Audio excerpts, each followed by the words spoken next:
Everything, quite frankly, has managed to live in a standstill, a kind of hellish purgatory I wanted nothing to do with.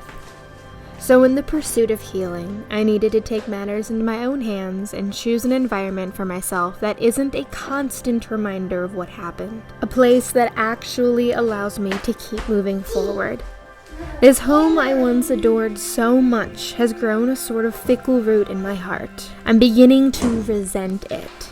The affair my ex-husband had feels like a plague in this home.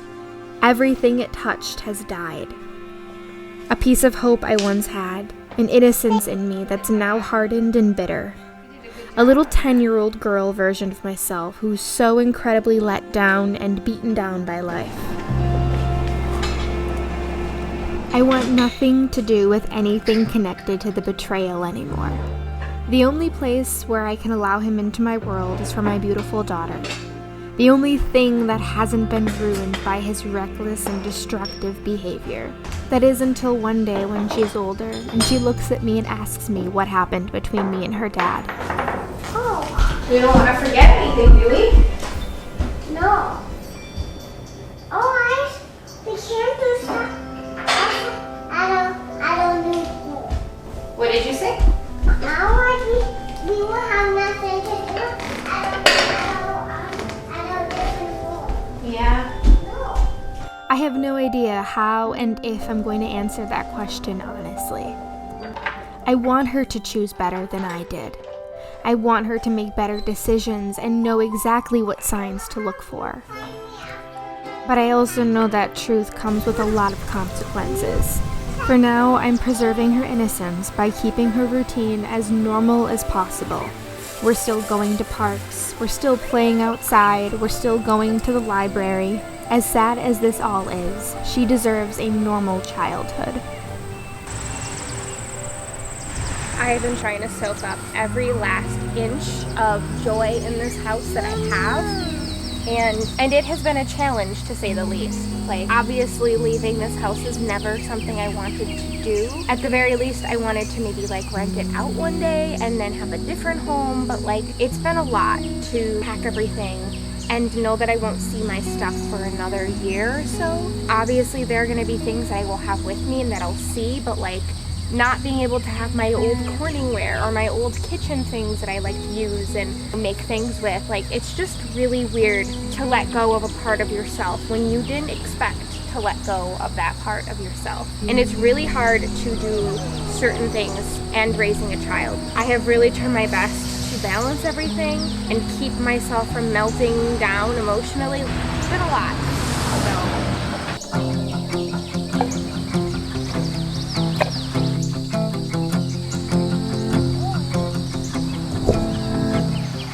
Call me, tell me I'm alive, pull me, fill me up inside. Here, in the silence of the space, we all find the conclusion, break our illusions, way beyond ourselves. Floating in my mind, taking what I find, how it is to where it's come and why it's meant to be. Dreaming I could lay in fields of Claude Monet. Sirens call my ear and I hear beautiful creatures sing to believe. Way beyond seeking themselves. I just did not want any of this. Like, I did not want to be packing all my stuff away by myself, having to scramble so that we can get a few things done in the house so that it can sell better, because perks of living in an old house is that apparently nobody wants to buy them.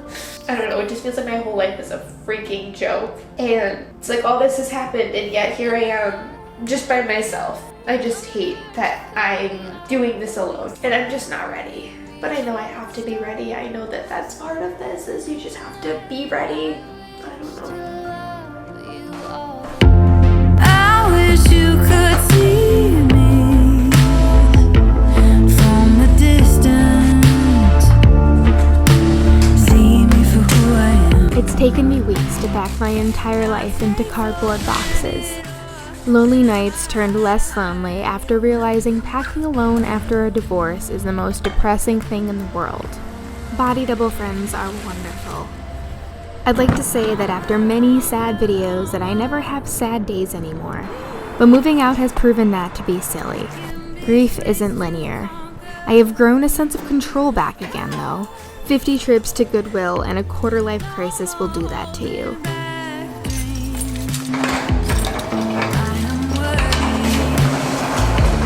But in all honesty, it really is satisfying having all my stuff inventoried, sorted, and knowing exactly where everything is going and what's coming with me. This time around, I'm ready. You haven't seen nothing yet.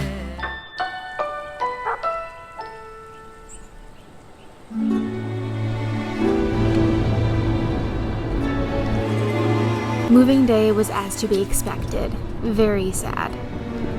But as the last few pieces of furniture were shuffled upstairs into our rooms, and one last box placed in its new home, I truly felt the safest I have felt in months, if not years. My entire body sighed in relief to be somewhere where I'm actually loved and wanted. Until that moment, I did not realize the years of pent-up anxiety I had been holding on to. Back at home, and back at a place where it all started. An environment where my dreams were encouraged, and where everyone around me is creating or doing something with their hands. I'll admit, in my teenage years, I spent a lot of time wishing that I could move out and getting excited about it. But moving back in made me realize just how much I was missing. Don't get me wrong, I definitely want to have my own place one day. I want the full freedom to decorate and do everything that I want to do in my own home. But this is the freest and most relaxed I have felt in years.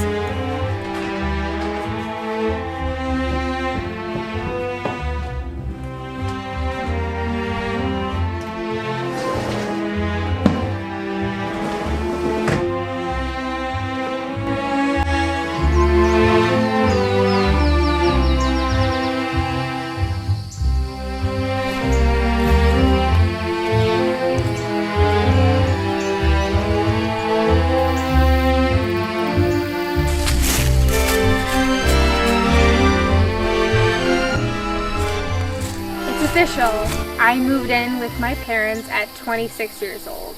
And I thought this was going to be honestly really hard. And while it has been hard in terms of leaving behind all of the things that I worked so hard for in my old house, feeling like I can just take a breath and be surrounded by nature. Mind you, this is my parents' yard. I am so blessed to be able to have this as my restarting place. I feel so privileged to be able to say that this is going to be my temporary home for a while. I have a lot of pressure on myself to make my dreams come true in a sort of small amount of time, and I really hope I can do so. It almost feels like 100 pounds of bricks are just off of my shoulders.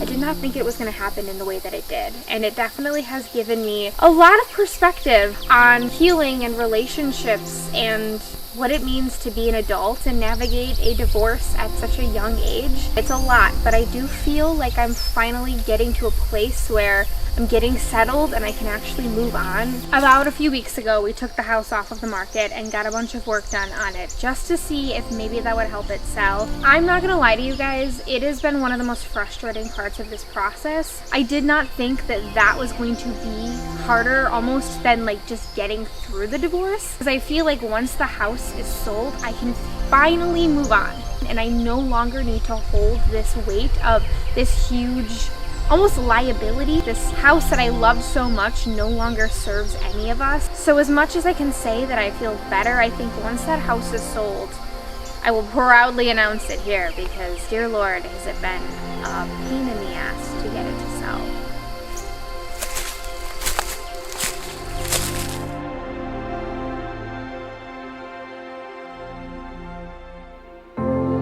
Okay, so I haven't done anything like this in a while as far as like videos go, and I don't even know how I'm doing this or what's going on. I'm at my house. I bought a house. I'm a homeowner. It's kind of unreal. I don't know, I feel insane.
Your happy birthday! Do you feel like you turned 3? Yep. Yeah, do you feel like 3?